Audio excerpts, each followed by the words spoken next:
محراب و منبر سیریز اکتساب سیرت النبی صلی اللہ علیہ وسلم، مصنف محمود فاروقی، مرتب مشہود فاروقی۔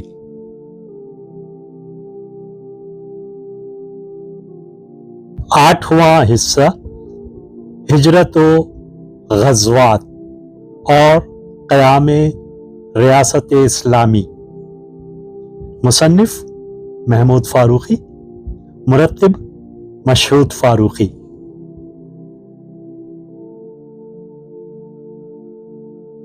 چوتھا باب انصار و ایثار۔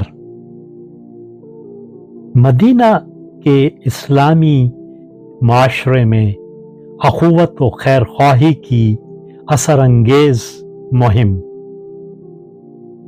تحریر محمود فاروقی، آواز و پیشکش مشہود فاروقی۔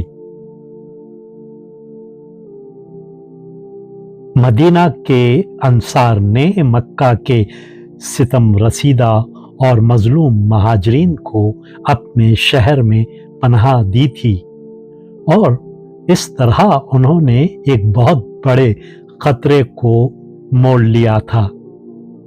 قریش کی قیادت پورے عرب قبائل پر قائم تھی، اور یہ قبائل اقتصادی طور پر بھی قریش کے دست نگر تھے، کیونکہ دوسرے ممالک سے تجارت کے سارے معاملات قریش ہی کے ہاتھ میں تھے، اور ان کو ایک طرح کی تجارتی اجارہ داری حاصل تھی۔ پھر وہ خانہ کعبہ کی تولیت کی وجہ سے مذہبی تقدس کے بھی مالک تھے۔ اس صورت میں ان لوگوں کو اپنے ہاں پناہ دینا، جن کو قریش اپنا دشمن سمجھتے تھے، قریش کے غیظ و غضب کو چیلنج کرنے، بلکہ سارے قبائل عرب کو اپنا دشمن بنا لینے کے مترادف تھا۔ پھر قریش اور مشرکین عرب کے علاوہ دو اور بھی خطرے تھے۔ ایک تو خود ان کے اپنے شہر کے متمول اور بااثر شیوخ تھے، جن کا سربراہ عبداللہ بن ابی تھا، جو مدینے کا بادشاہ بننے کے خواب دیکھ رہا تھا۔ دوسرے ان کی بستیوں کے پہلو میں قلعہ بند یہود کی فوجی طاقت تھی، جو اپنے اطراف و اکناف میں کسی اور قوت کو ابھرتا ہوا نہیں دیکھ سکتی تھی۔ مگر ان تمام خطروں کے باوجود اوس و خزرج کے مسلم نوجوانوں نے رسول اللہ صلی اللہ علیہ وسلم کو اور آپ کے ساتھیوں کو مدینہ بلایا، اور پھر ان کے لیے کامل فراخ دلی سے اپنے گھروں کے دروازے کھول دیے۔ مہاجرین کے مدینہ آنے اور پھر ان سارے واقعات کے رونما ہونے کے بعد جو قریش اور مشرکین مکہ کی جارحانہ کارروائیوں، یہودیوں کی مخالفتوں اور منافقین مدینہ کی فتنہ انگیزیوں کے نتیجے میں پیش آ رہے تھے، مدینہ کے معاشی حالات بری طرح متاثر ہو گئے تھے۔ مسلسل ایک طرح کی جنگی حالت قائم تھی، جس میں تجارت اور روزگار کی تمام راہیں مسدود ہو کر رہ گئی تھیں۔ مہاجرین کا حال تو خاص طور سے بہت برا تھا۔ وہ اپنا سب کچھ مکہ چھوڑ آئے تھے۔ نئے مقام پر اثر نو سامان زندگی جوڑنا، جبکہ مخالفین حق سے مسلسل آویزش اور مارکہ آرائی ہو رہی تھی، بہت مشکل ہو گیا تھا۔ پھر اسی دوران قحط سالی بھی ہو گئی۔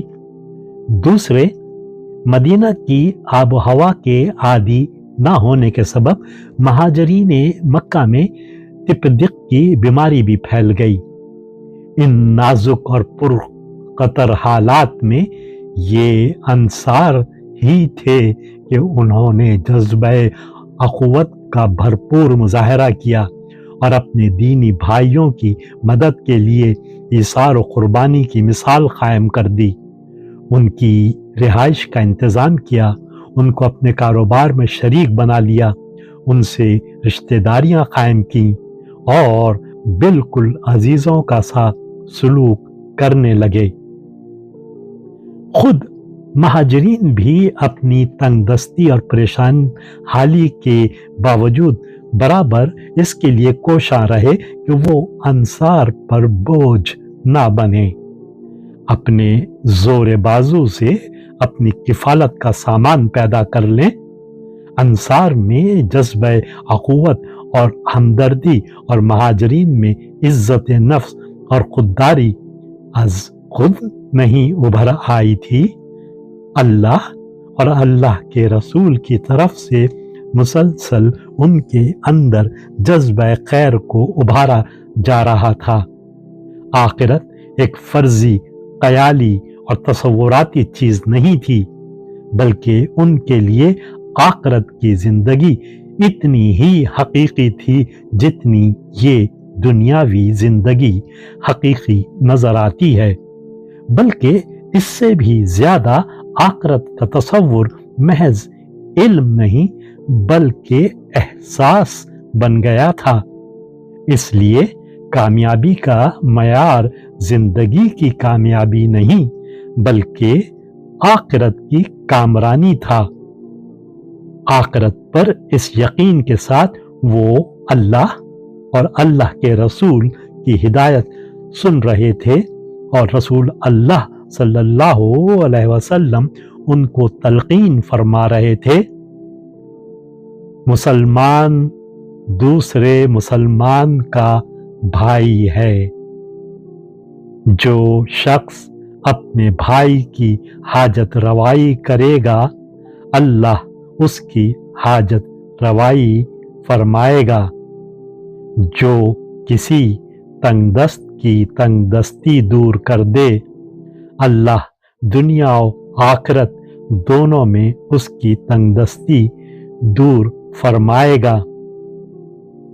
अंसार और महाजरीन जब आपके गिर्द जमा हुए तो आपने फरमाया, दीन नाम है खैर ख्वाही का। लोगों ने पूछा, किसकी खैर ख्वाही या रसूल अल्लाह? आप सल्लल्लाहु अलैहि वसल्लम ने फरमाया, अल्लाह की, उसकी किताब की और मुसलमानों के रहनुमाई की।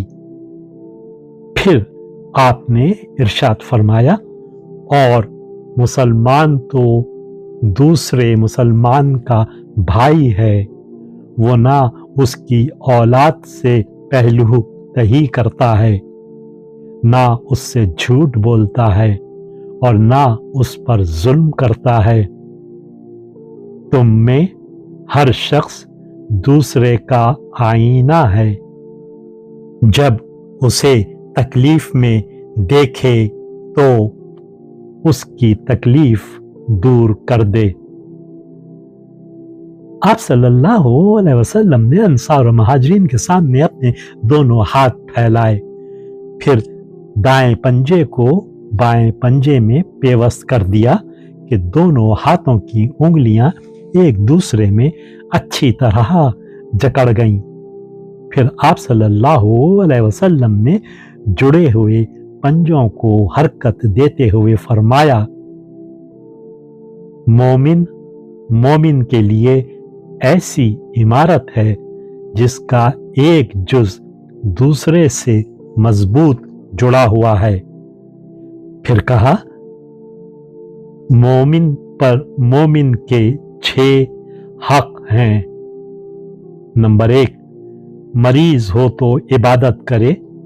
नंबर 2, मरे तो जनाजे में शिरकत करे। नंबर 3, दावत में बुलाया जाए तो आ जाए। नंबर 4, मिले तो सलाम करे। नंबर 5, छींके तो या रहमकुमुल्लाह कहे। नंबर 6, सामने हो या पीठ पीछे तो उसकी खैर ख्वाही करे। कोई शख्स हुजूर अकरम सल्लल्लाहु अलैहि वसल्लम ने अपने रफ़ीक़ों को मुखातिब करके फरमाया, खुश अतवारी की तहक़ीर ना करे।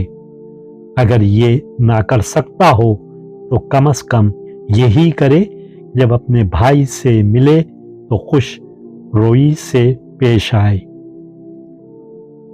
मदीना के बाजार में जब लोग खरीद और फरोख्त करते रहते तो वो अपनी ज़रूरत से ज़्यादा कुछ खरीद लेते, क्योंकि उनको रसूलुल्लाह सल्लल्लाहु अलैहि वसल्लम की ये बात याद आ जाती। आपने फरमाया था, जब तुम लोग गोश्त खरीदो या और कोई हांडी पकाओ तो शोरबा कुछ ज्यादा कर दो और थोड़ा अपने पड़ोसी के लिए भी निकाल लो। वीडियो देखने के बाद चैनल को सब्सक्राइब करना ना भूलें और ताज़ा तरीन अपडेट्स के लिए घंटी के बटन को ज़रूर दबाएं, ताकि हमारे मुनफरिद और पुरअसर पैगामात आप तक पहुंचते रहें। और अगर लाइक करें तो अपने दोस्तों के साथ शेयर करें। शुक्रिया।